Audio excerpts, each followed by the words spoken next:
Hello and welcome to a demonstration on repairing a damaged pattern. The method I will show you can be used even if your pattern is 77 years old, like this one is. I will be using Filmoplast P archival mending tape, which I discovered many moons ago via the Pattern Patter blog, which I will link to below. I'm going to demonstrate how this tape works on a modern pattern that I unfortunately ripped recently. The tape comes mounted on a plastic backing that you feed through the cardboard guide on the side of the box. As you're pulling the backing through, you peel off the tape and use the cutter mounted on the corner of the box to cut just the tape, leaving the backing in one long piece. Then simply line up the torn edges, holding them taut in one hand, and apply the tape. Take care to smooth it down without wrinkling the paper underneath. This tear took 2 pieces to fix.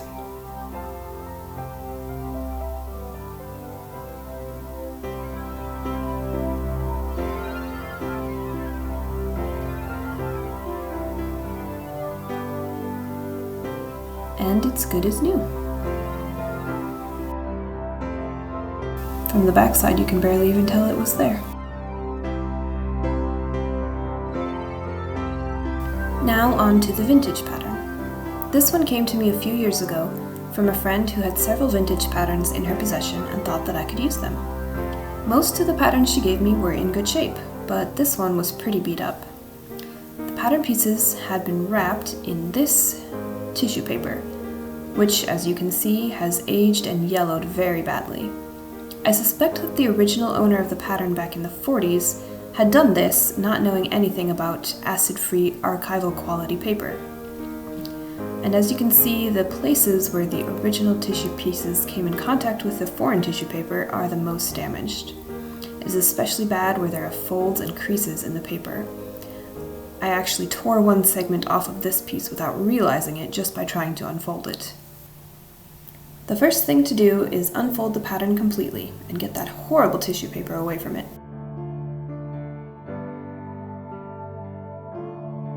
I did this very carefully to avoid damaging it further. Ordinarily, I would like to iron pattern pieces to get the creases out, but I decided to repair it first and not risk damaging it with the iron.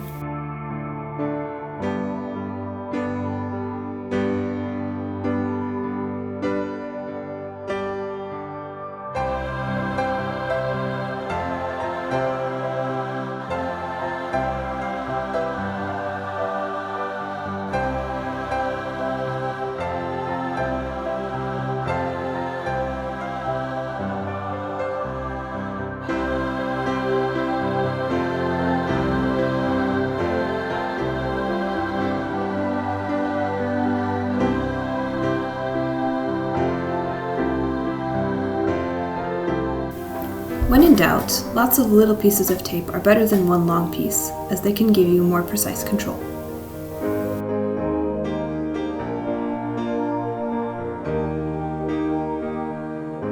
Here is the piece that I accidentally tore away.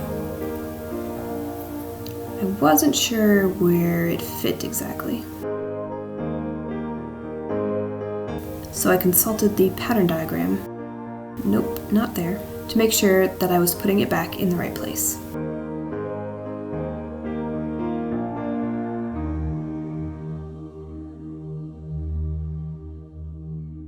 Realizing that the yellowed areas were the most delicate, I tried to be very gentle when smoothing out the wrinkles, but sometimes I ended up tearing the paper anyway.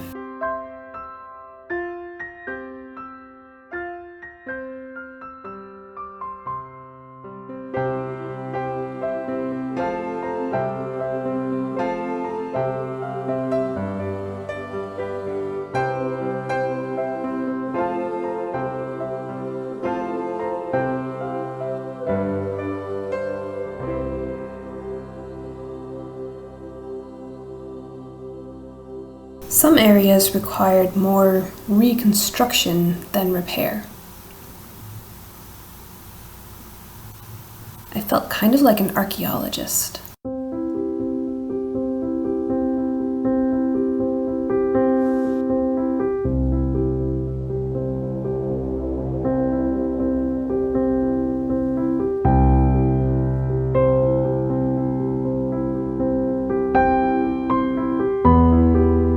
heavily damaged areas ended up being more tape than original paper, but as long as the shape is correct, that's fine.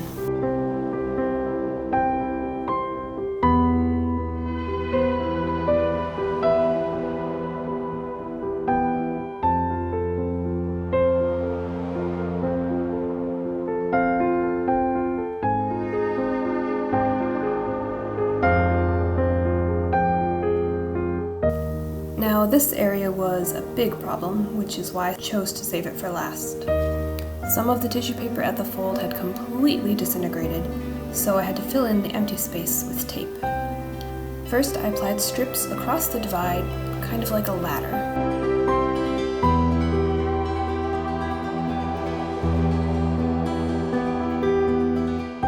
Then I very carefully peeled the tape from the surface of the table and flipped the paper over. On the back side, I filled in the gaps between the strips with longer pieces of tape going along the crack.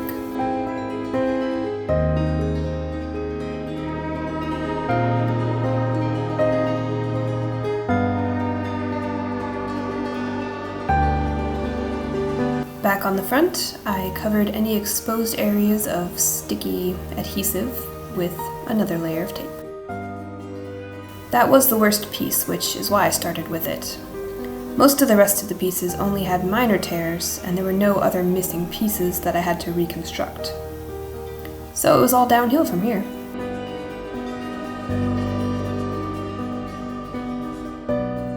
In addition to repair, some pieces just needed reinforcement where the paper was fragile but not yet torn, and I paid careful attention to the notches as they are weak points in the paper already.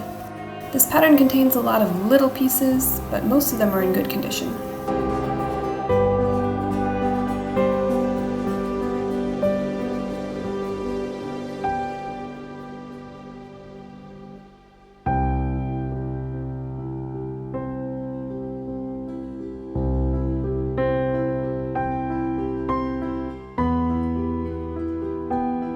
Perforations where the letters are stamped to indicate which pattern piece it is are another weak area that I chose to reinforce.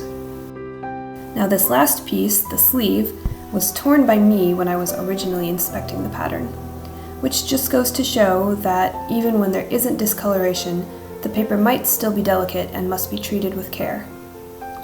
Luckily, I know how to fix it.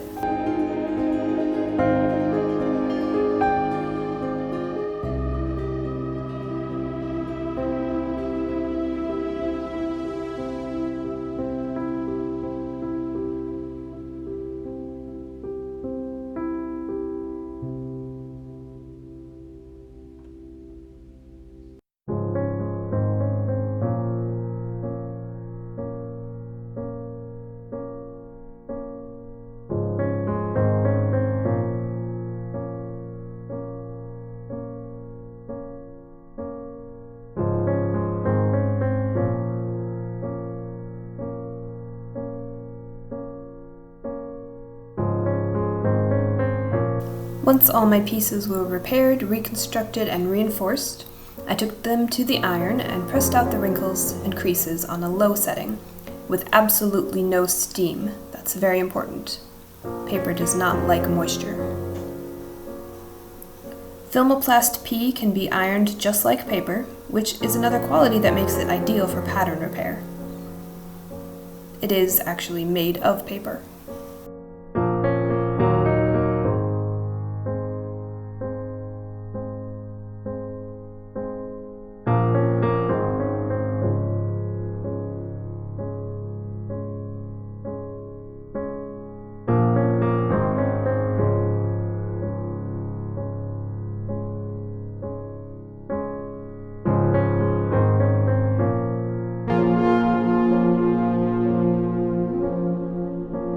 The next step was to trace all of the pieces onto newsprint so that I can use the tracings to actually cut out a garment.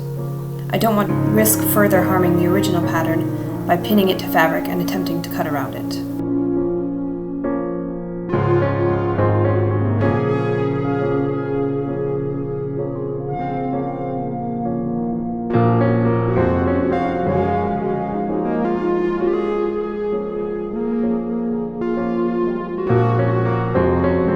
I used a pencil to trace all around the edges and to mark all of the notches and perforations. This proved a bit tricky on especially the most damaged piece, because I wasn't entirely sure if all of the holes in the paper were originally supposed to be there.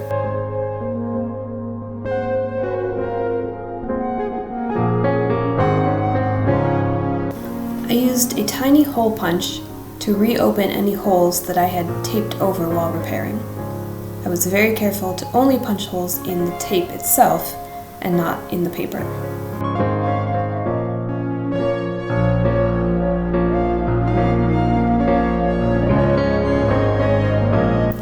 The sleeve was the only pattern piece that didn't fit on the first piece of newsprint I used, so I had to get a second one out. I didn't bother ironing this one flat, so to tame the fold and hold the pattern in place, I got out my flat marbles that I use for pattern weights.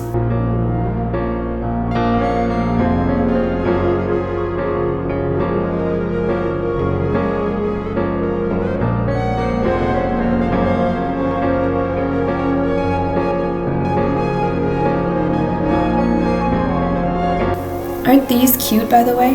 My mom made them for me. I'm not sure what the intended use originally was, but they're great for holding pattern weights. And candy. Guess which one gets more use? I also repaired / reinforced some of the folds on the pattern instructions, which, as you can see, does not diminish its ability to fold back nicely in any way. I hope that you found this information useful. If you enjoyed the video, please don't forget to give me a like. And if you'd like to see more, please subscribe. I have a lot more videos planned with vintage pattern shenanigans coming up. Stay tuned.